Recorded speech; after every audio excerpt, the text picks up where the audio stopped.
You could turn me on and turn me off with your gaze. You could make me feel oh so much with your ways. It's so perfect the way you play me. It's magnetic the way you pull me into you. The way you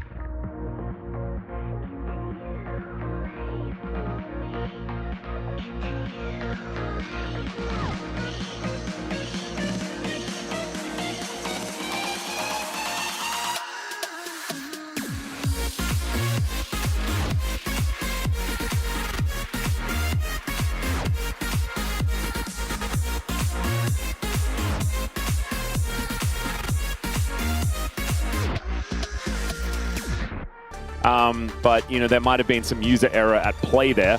The Corki is going to be considered once again here for Teddy, and I think Corki makes more sense than Siva because there's an Olaf, and yeah, he runs more fast than you. There's a lot of options here for Scout. Can just play the Anivia. All right. And Anivia plus Olaf. He was the first one to bring the Anivia over to the LCK, I'm pretty sure. It's a more recent stint.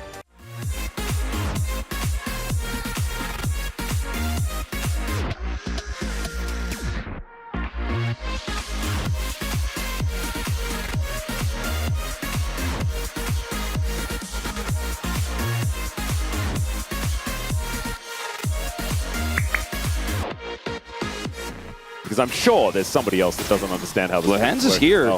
Oh, that's very cute. Using the wall as the hookshot target, but doesn't actually commit as Namgung is in perfect position, as these supports certainly in sync right now.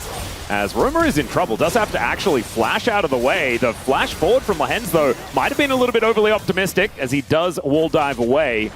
And Gideon comes on over at the same time as Sponge. Everyone is countering us. What the heck? He finds the stun. Scout looking for a couple more autos, but he will not get there. But also is straight up not punished for the flash. Gets the rest of that damage. Glacial Storm now available in this mid lane. And there's the hookshot wall dive. First blood goes to Scout. The setup just too good. And man, and it's very early on in the flash timer as well. And so it's possible that they can just come back and do that again. I don't think the Ignite cooldown was all that important for locking that one down as Sponge comes on in. We're going to see whether he can put some extra pressure onto Gideon. Level 6 advantage here for the Lee Sin, but the rest of the bros are making... Oh, wait, he just flipped over the top of the car. That was so sick. All right, Casting now looking to come on over, and Sponge isn't out of the woods just yet. All right, can he tag Namgung in order to get his way out? Well, Petrifying Gaze says absolutely not. And won't have another Q, and so is definitely dead. Still, the flip over the car thing that he did, that was pretty cool. You know that neither of these teams have been able to get bottom side control. It's been all about the mid lane.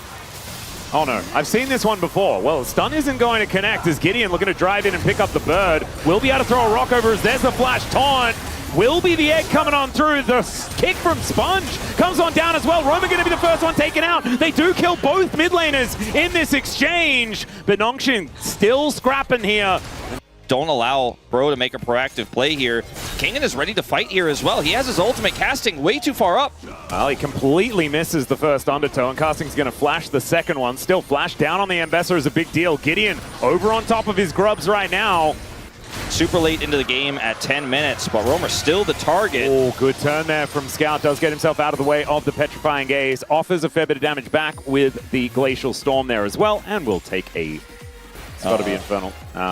Slaves to the Earth, Wind, and Fire over here. As Romer's going to flash very preemptively. And in fact, I believe it just came back off cooldown. Ragnarok available in Flash. We don't want to try to make this happen.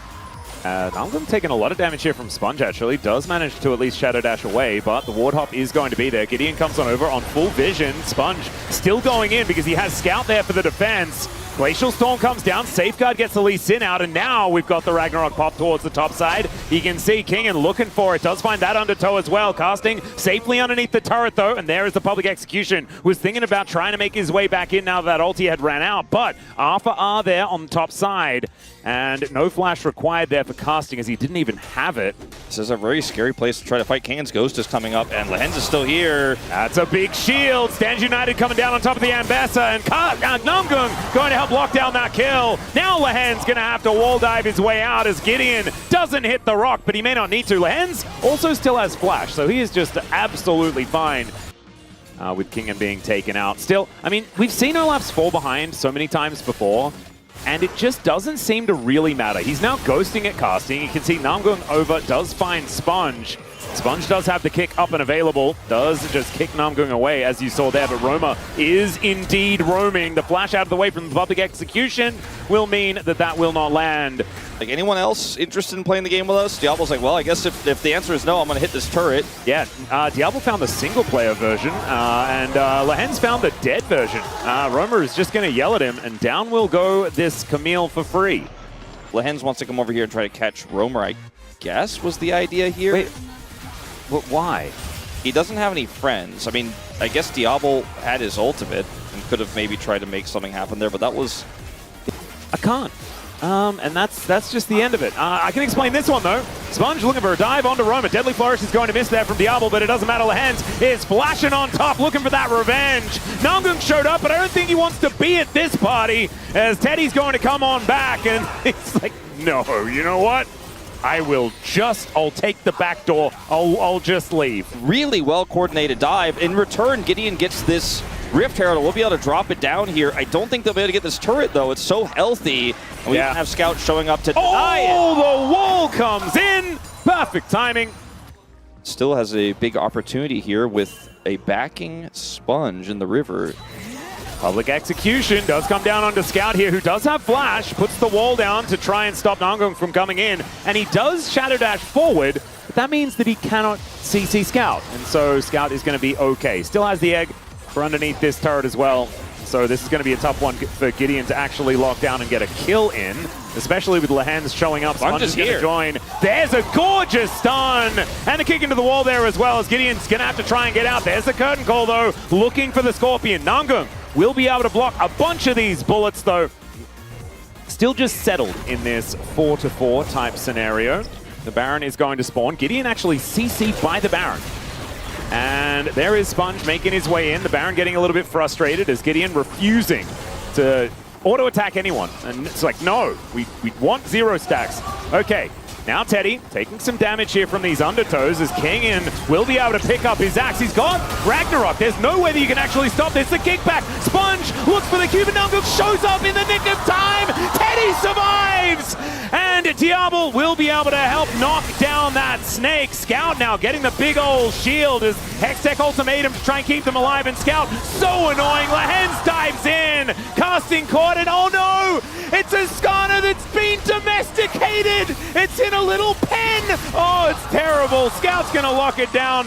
And I guess, you know, birds do canonically eat this scorpions sometimes. Nongshim draft is just so powerful. No, it's just old. So bad. It's just a new pet project here for Nongshim. Yeah, well, definitely, yeah, I like the use of the word pet. Speaking of which, the pet bird here from Nongshim is up towards the top side. Roma is going to get the ultimate off, doesn't get the stun, but there's a beautiful impale! Down to the egg goes Scout, though it's not over yet, as he should be respawning. The Deadly Flourish needs to be flashed by Roma, and back comes the bird! Just, incubated once again, and Scout pops up at half health. All right, that's kind of big that they... Oh! Okay. Fine. Okay, just looking for some Krugs, and Diable will see that they're there. Nicely done. Scout actually might be able to make something happen here. If they try to push into him, just instead going to stop a back.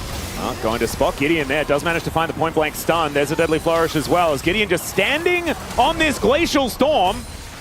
Just felt like he was CC'd for kind of a year. Scout is awake, Atlas. Oh, yes, he is. We've been waiting for this all season long. It's been the whole year of us being like, you know, Scout came from the LPL, but it was one of his worst splits. You know, he's not on form right now. we're very disappointed, blah, blah, blah. Now he's just showing up in a big way. Diable, though. Diable is going to have to flash. Scout again says no! This guy's walls are just exceedingly good. He's kind of just chilling. I kind of hate the build, but it's fine. It's Jin. It's not like he's going to do much. Anyway, as the bros grouped up as 4, looking for an angle towards this Jin, and there is the Impale. I don't think they're going to be saving him. So I apologize, Diable. That was probably going to count as a caster curse. As Scout looks for a little bit of a stun. The Glacial Storm comes down. This might be a bridge too far, as he does have the dash cannon, but he doesn't have his flash, nor does he have the egg. And so the bros will kill 2, both of the carries, and now look for a potential Baron.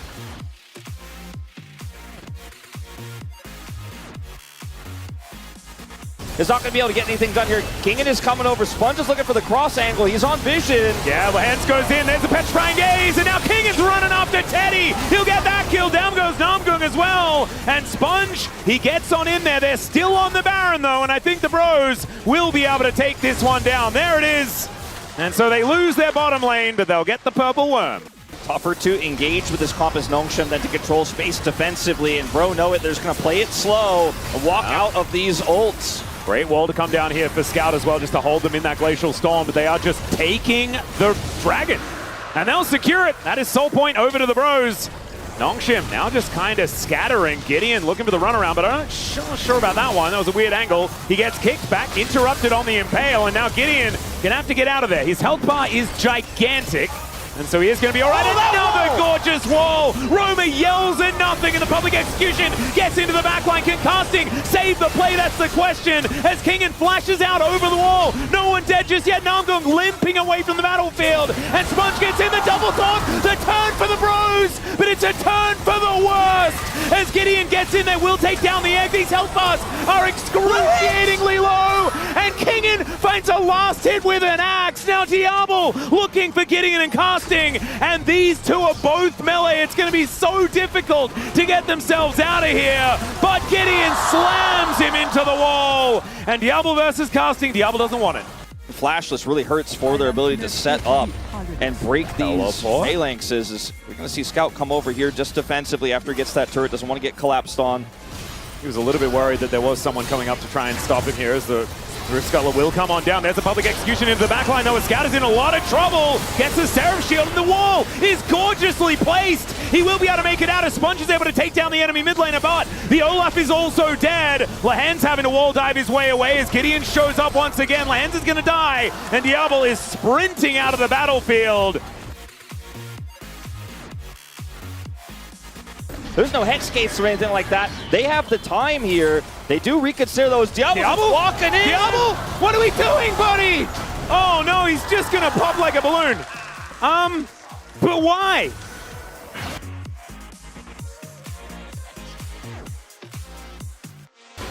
Well, let's see whether he can actually do something here. He does have Scout to back him up.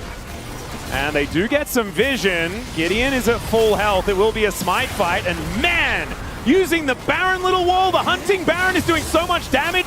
It has taken them relatively low as they get into the back line. The kick is gorgeous onto Teddy. And the Olaf takes down the Corki. Lehens makes his way over. Man, this would look way better for Nongshim if Diable hadn't suicided earlier. And Scout gets picked up by the public execution and then taken down with these twin fangs. The bros reign supreme as only Sponge stays alive. They're buying a lot of time here with this. Only 50 seconds left on this Baron. It's tough into Anivia with those waves clearing as Lehens may be in trouble. Yeah, Lehens is going to get caught out. Does shield up a bit of the damage, but is otherwise just going to die. There's the TP to come on in. Sponge has just decided he wants to go back. Scout wishes he could do the same thing as he blast cones his way into the Fog of War. That's a great counter stun to come on in, and he dash cannons away, and so the bird will live. I think Kingen got a bit of spare time towards the top side there as well, so that is kind of good news. And the more time that Nongshim waste, the better it is for them. if nobody dies on Nongshim in the exchange, but that's the game plan here. As we have a TP flanking and Nivea to try to regain space. Yellow Hands dives in. Hextech Ultimatum is in the middle of Narnia, though. Scout does make his way over. The wall is gorgeous. They're all in the petrifying gaze, though. Sponge gets stunned up. The curtains from downtown. Namgun taken out first. It's a double for Scout. Gideon's so incredibly low, but Teddy is able to take down the Olaf. Sponge tries to be the hero, but he fails in the backline, and the Impale is onto 2. Diable has to flash Teddy. He limps away from the fight, but he survives. Sponge comes back up. Gideon slams him into the wall, and it's a triple for the Fountain Laser. And Teddy even catches the bird in the air. Lahens needs to give the Penta. Man, like, this game has been ludicrous. And now Elder is on the cards here for Bro. Some respawns coming through for Nongshim, but Scout doesn't have TP. Yeah, Nongshim know what's going on here. Sponge makes his way over. No Guardian Angel, but it should be a 5v5. But there's the taunt from Namgung. Makes his way in. Sponge gets out of the way. Gideon not able to find them there. As the Glacial Storm goes down, the Impale under 2. And Teddy's Phosphorus Bomb basically just killed both of them in the blink of an eye. That's going to be Exodia for the Bros. And I think that should be enough to close out this game number 1.